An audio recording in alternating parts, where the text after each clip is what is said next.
Welcome to Building Blocks of India. In this series, we try to understand the way people live by studying different Indian cities and towns. We will explore the thought behind the way cities are planned and how they developed. Hi, I'm Sneha Gupta and welcome to our show. We will see how various elements meld, layouts, water sources and the development of building materials to create distinct living entities. Through this series, we are going to explore the various sciences and technologies that tie into the architectural marvels that populate our country, ranging from the religious to the residential, from the political to economic structures. We start our journey way back in the 3rd century BCE and finish in British India. We will start off with the science that powered the cities of Harappan or Indus Valley civilization. We will study the material science and the city planning of Dholavira, one of the most stunning archaeological finds ever. No civilization is possible without water, and so we will explore the hydrology that powered the dams, reservoirs, step wells, and enormous forts of ancient India. An understanding of the structure, properties and performance of different building materials, stone, wood, brick, metal, is also reflected in different buildings built through the ages across different regions in the country. We will then work our way through the science involved in forts, caves, and a range of religious monuments.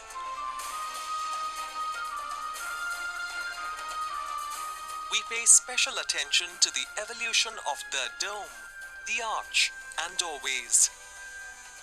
We see how amazing acoustics were worked into forts, buildings, temples. And finally, we explore the connect between astronomy and architecture. Let's set off right away.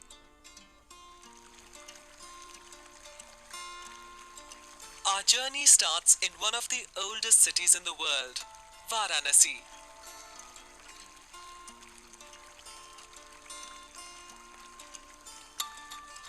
But what makes Varanasi unique is not just the fact that it is ancient, but the fact that it has been continuously inhabited for over 3,000 years.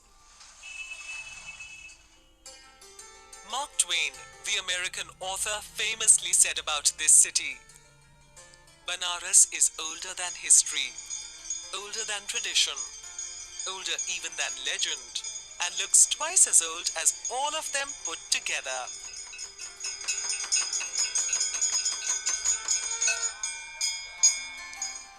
So what were the beginnings of this ageless city?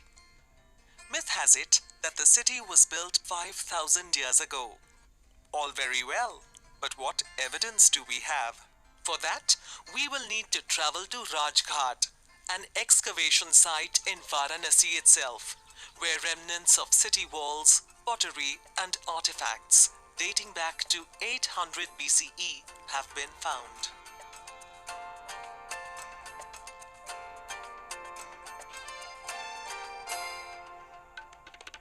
The finds here include 300 seals, numerous earthenware pots, besides some coins, beads, ornaments and other objects of domestic use.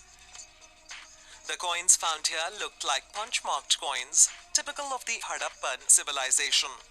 They are so called because of their manufacturing technique. These coins came in as a substitute for the barter system and were a symbol of this period of intensive trade activity and urban development.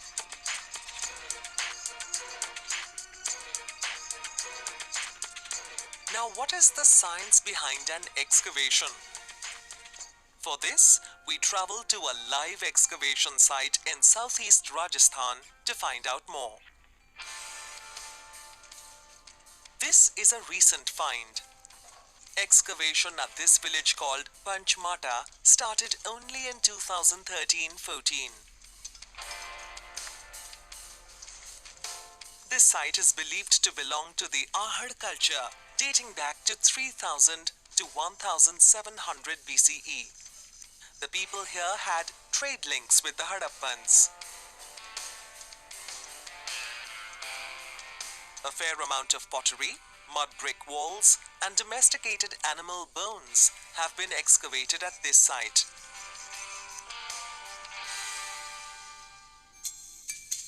How does one look at a piece of pottery and figure its age? How do we date these archaeological finds? Well, it's by using a scientific method known as carbon dating or radiocarbon dating. This is a difficult technique, but let us try and get a sense of how it works. There are many carbon atoms in our environment. The vast majority of these are C12, the stable isotope of carbon. However, cosmic radiation constantly collides with atoms in the upper atmosphere. When this happens, energetic neutrons are created that bombard nitrogen-14, which then turn into a carbon-14 atom and a hydrogen atom. These atoms are chemically the same as stable carbon, but have two extra neutrons. This carbon-14 is radioactive, with a half-life of about 5,700 years. Over time, these radiocarbon atoms decay into nitrogen atoms. This tendency to decay, called radioactivity, is what gives radiocarbon its name. Now, what happens when an organism dies? It stops absorbing the radioactive isotope and immediately starts decaying. Scientists know that the carbon-14 decays and becomes about half every 5,700 years. This means that if you had 100 pieces of carbon-14 in you and we waited for about 5,700 years, half of it would now be gone, leaving 50 pieces. After approximately 11,400 years, half of that would be gone, leaving 25 pieces. This process continues on and on. Of course, after a few thousand years, it gets tough to count how much there is. So many scientists say it probably would only work for 50,000 years. Radiocarbon dating is simply a measure of the level of carbon-14 isotope within the organic remains. It is important to note that this may give us approximate, not exact dates, as the amount of C14 isotopes in the atmosphere can vary. Now back to the work at this excavation. The archaeologists here can actually look at layers in the dig and define different time periods. A lot of the finding here is based on building material. For example, buildings here were made of sunburnt bricks. The bricks were rectangular or square in shape, but not always of the same size. These bricks were made quite simply by mixing earth with water, placing the mixture into molds and drying the bricks in the open air. Straw or other fibers that are strong in tension were sometimes added to the bricks to help reduce cracking. Besides mud bricks, findings also show that stone and copper were also used by the people in this civilization, which shows us how material science and building material are critical to the longevity and strength of any city. If we travel through different cities, we can see the different materials used by India through the eons. Brick made from clay is the most basic building material, and one can see its use in sites dating back to the Harappan civilization, like the Kali Bangan site in Rajasthan, which uses bricks similar to the ones we found in this excavation site. Stone is the other common material used all the way from Ashok's time, like in the Sachi Stoop, to Mughal monuments and colonial ones.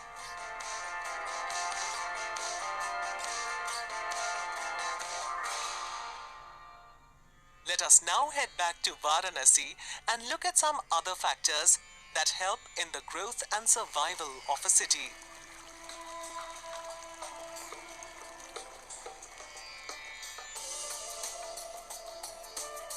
Easy access to water was a prerequisite, and so it's not surprising that many ancient cities were located on the banks of a river.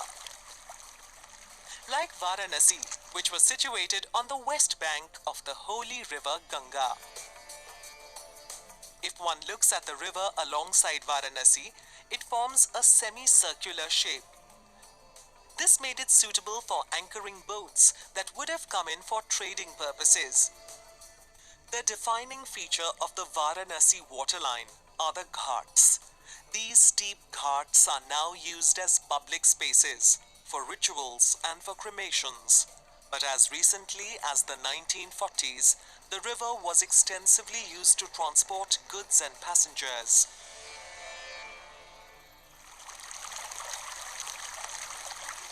There are 84 ghats on the urban edge.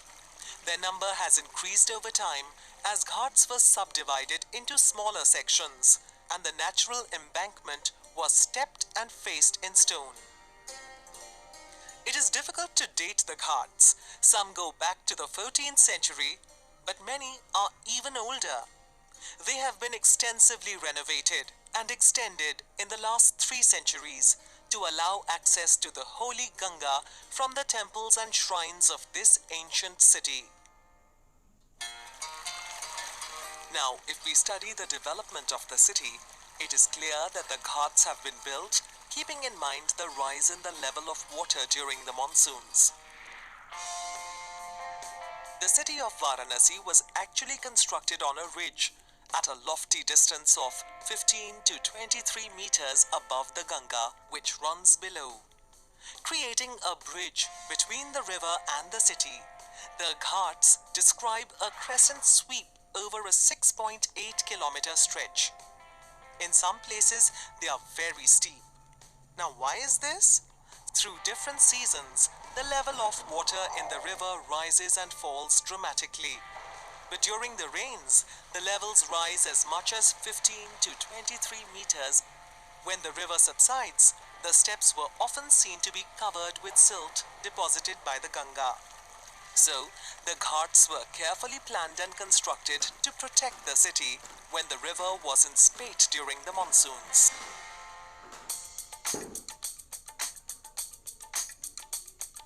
Now, each ghat boasts of a slightly varying architectural style. They are lined by temples and other public buildings, old houses, pavilions, kunds, tanks, streets and plazas. These wide landings are always packed with residents, pilgrims, mourners, priests and tourists, making them a place to worship, bathe and to cremate the dead. Now let us take a slight diversion from Varanasi to see how other cities were built around the river.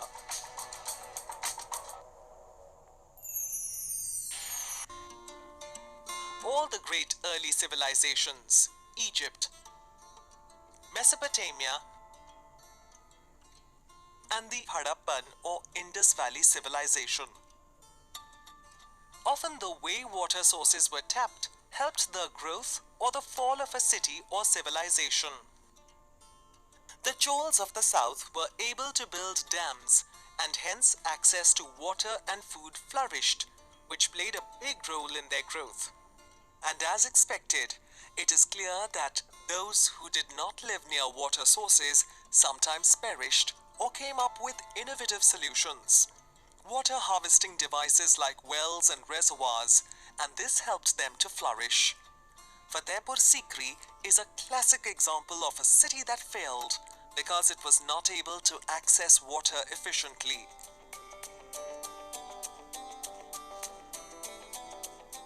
Let's explore that in a little more detail.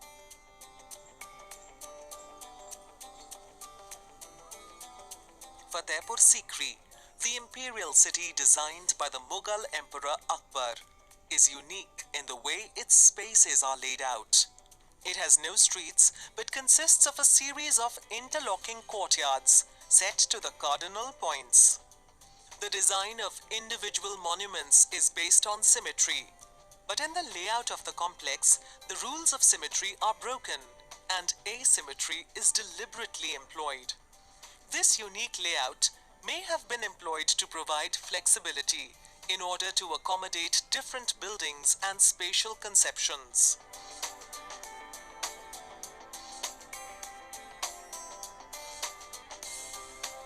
But in spite of its stunning layout, this city was abandoned in 1595 AD, soon after its completion. This was because the small spring-fed lake that supplied the city with water ran out.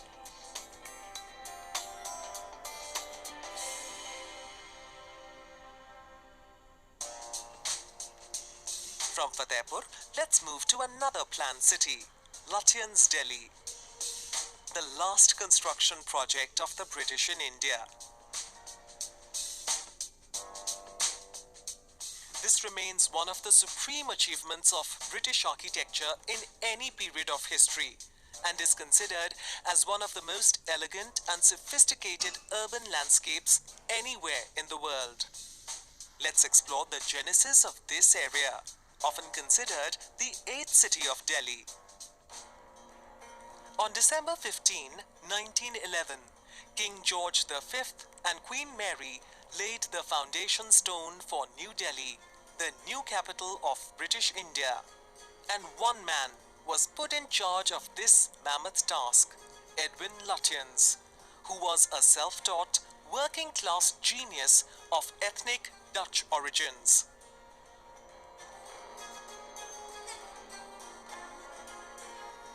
After winning the commission to construct the new capital, Lutyens was presented with the biggest architectural opportunity offered to any British architect since his hero, Sir Christopher Wren, set about rebuilding London after the Great Fire.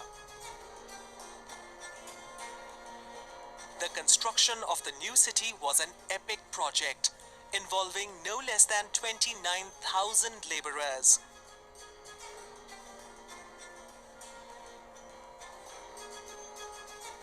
And Lutyens masterminded every aspect of the construction, from the shape of the doorknobs in the Viceroy's palace, now of course called the Rashtrapati Bhavan, to the types of flowers suitable for planting in the roundabouts.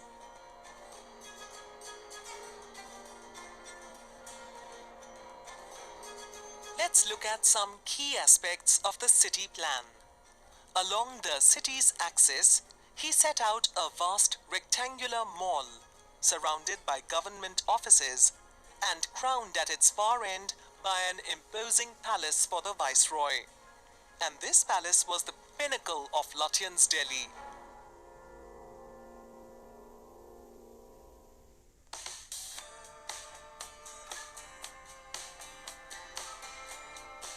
Lord Harding chose Raisina Hill as the ideal location for the Viceroy's palace. The first feature of the palatial building that catches a viewer's eye is the colossal dome surmounted on the colonnaded front facade, inspired by the stoop at Sanchi, according to architectural scholars, and not by Pantheon Rome, as Lutyens had declared it to be. The giant dome, measuring 22.8 meters in diameter, becomes visible from afar when one begins to walk towards the place from India Gate or the Parliament House. The Rashtrapati Bhavan is flanked by the north and south blocks on either side, which were designed by his friend Sir Herbert Baker. Baker designed these in an Indo-Saracenic revival style, where he incorporated Mughal and Rajasthani architectural style and motifs into a classic layout. Baker also helped build Rashtrapati Bhavan, and together they designed the Parliament House, built with indigenous Indian materials and by Indian labour. The overall architecture of the building shows strong Indian tradition and plenty of Indian symbols. As fascinating as these monuments are, we are more interested in the way Lutyens planned the city itself. He based it on the idea of a garden city with great avenues decorated with classical buildings amongst a lush landscape.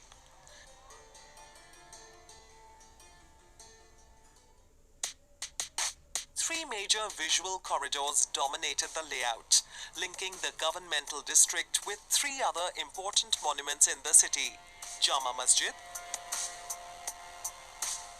Purana Kila, and Safdarjung's tomb. The master plan was a network of radial spokes knitted across 85 kilometers. It is interesting to note that Lutyens had initially designed all the streets to cross at right angles, like New York. However, Lord Hardinge told him of the dust storms that sweep the city and insisted on roundabouts and hedges and trees to break the wind. He asked Lutyens to turn for inspiration to Paris, Rome and Washington. And so, the roads eventually converged at hexagonal nodes. The entire plan reflects Lutyens' passion for geometric symmetry, showcased by the sequences of triangles and hexagons, sightlines and axes. Lutyens' plan is remarkable for the generous green space, watercourses, and the integration of trees and flower beds into the existing landscape. The avenues were kept very wide to create a majestic feeling.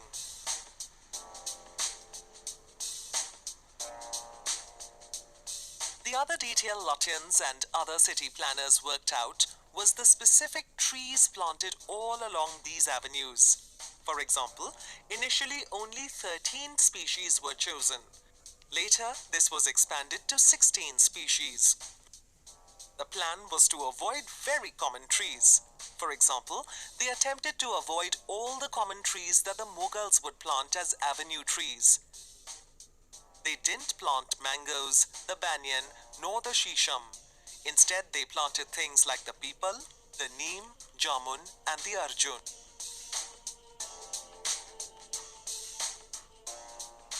He also planned different zones for government, for bungalows, and commercial areas.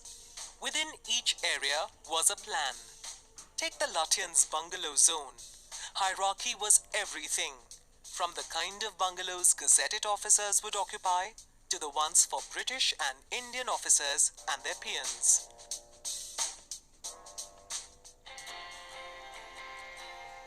From the size and height of structures to the size of gates and hedges around, each detail was mapped. New Delhi was to be the capital of the Raj for only 16 years. In 1947, the British returned to their island when the Indians won their freedom.